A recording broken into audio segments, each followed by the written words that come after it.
Coucou, bonjour tout le monde. Je suis persuadée que vous allez bien car Dieu prend soin de ses enfants.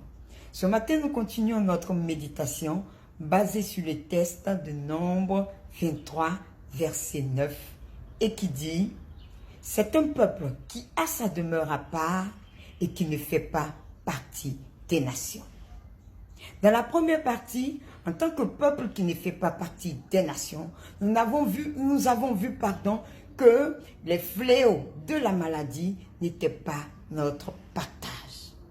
Dans cette deuxième partie, nous verrons un deuxième fléau qui n'est pas notre partage, qui sont les enlèvements.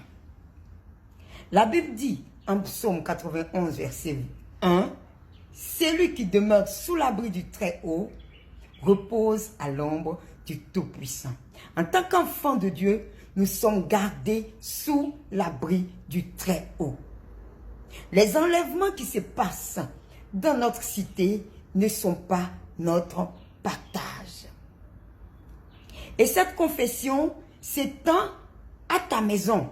Parce que la Bible le dit également en Psaume 91, à partir du verset 10, qu'aucun fléau n'approchera de ta maison. D'abord, aucun malheur ne t'arrivera et aucun fléau n'approchera de ta maison. Alors, les fléaux d'enlèvement ne sont pas ton partage. Dis Amen. Ce matin, chaque matin, tu dois confesser que les fléaux de l'enlèvement ne sont pas le partage de tes enfants. Les fléaux d'enlèvement dans la ville ne sont pas le partage de ta famille. Parce que la Bible le dit. Apprends à t'appuyer sur la parole de Dieu, qui est la vérité, pour confesser les choses que Dieu te donne.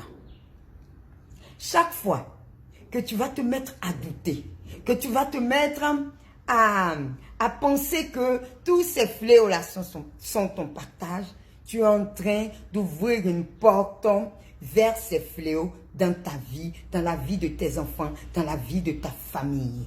La parole de Dieu est la vérité et nous devons apprendre à nous appuyer sur cette parole pour confesser ce que Dieu nous donne. Alors, à partir d'aujourd'hui, confesse chaque matin sur ta famille, sur tes enfants, que les fléaux d'enlèvement ne sont pas ton partage.